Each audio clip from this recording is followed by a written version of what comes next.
There was dancing. There was cheering and excitement.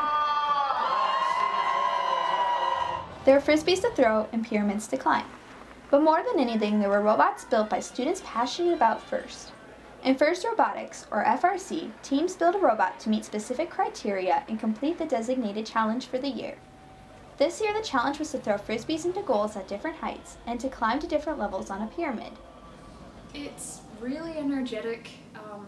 You can go and you'll see a whole bunch of people with crazy mohawks and colored hair and all of these things in their team colors, and that's just what it is. It's not weird. You have one problem, but all the different solutions to that one problem, and getting to work with all these students, and it's a fun time, and it's also a great learning experience. The big thing is gracious professionalism, so everyone's nice, everyone's trying to help each other, and yes, we're competing, but we're still going to do our best to help and get to know other teams and work with them to improve their program and their robot as much as we can. All of this was part of the 10,000 Lakes Regional Robotics Competition in Minneapolis, Minnesota. The competition lasted 3 days, from Thursday, March 28th to Saturday, March 30th. Each day was set aside for different parts of the competition, including practice and qualification matches, alliance selection, and elimination rounds as described by senior Katie Yang. Yang primarily works on the mechanical side of the Cedar Falls High School's team, the Swartdogs.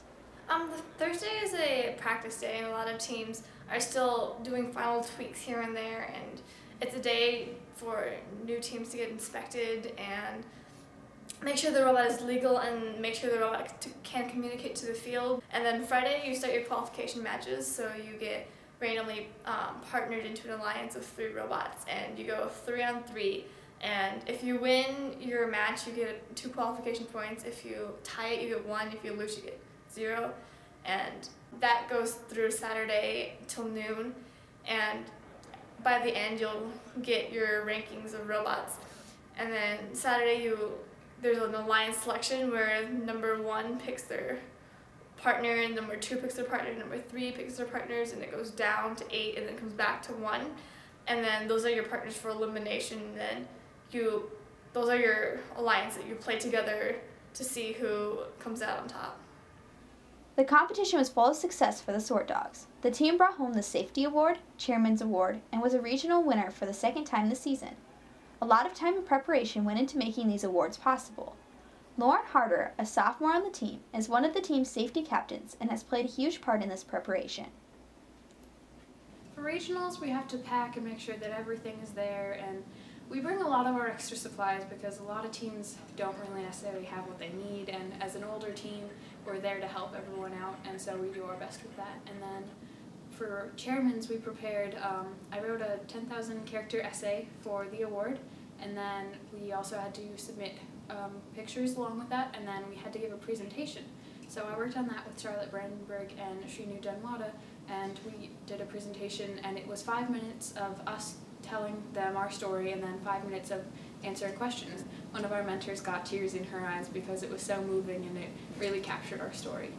In addition to these awards, Jared Failer, one of the team's co-captains, received the Dean's List Award. This award is given to participants who demonstrate an appreciation in engineering and robotics and excel as a student leader. The team will be continuing on to World Championships in late April, which Failer and the other team members are especially looking forward to.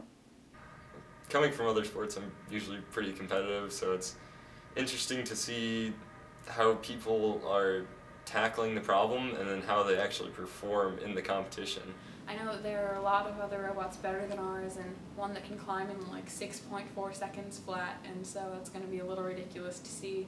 I'm looking forward to seeing their process and getting to talk to them about what they do differently compared to us, and so that we can improve and then we can pass that on to the other teams that we mentor. Just kind of an added bonus to the regionals, and I think we have all the bugs worked out with the robot. We haven't been breaking things anymore, so it should be good. No matter how championships go, the team is already very happy with the season and the learning that has come with it. It's been a great season. We learned a ton by building the robot, and then just to see it perform and how it did in the competition was awesome, and we were really successful with not only the robot but also the awards that we submitted for. So. We've done really well, and the safety awards that we won this year, I had a few mentors tell us how they never thought that we would win that award. It was just something that no one on the team had ever really worked on getting, no one had been interested in it, and they never thought that we'd be able to. And so it was nice to accomplish something that they never thought we would.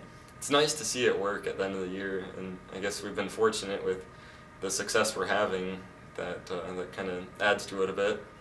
Even after the season comes to a close, the Swartdogs will still stay very busy with outreach and spreading the message of FIRST Robotics. In the past, the team has presented at Sturgis Falls, STEM Day at the Capitol, to different sponsors, and many other places.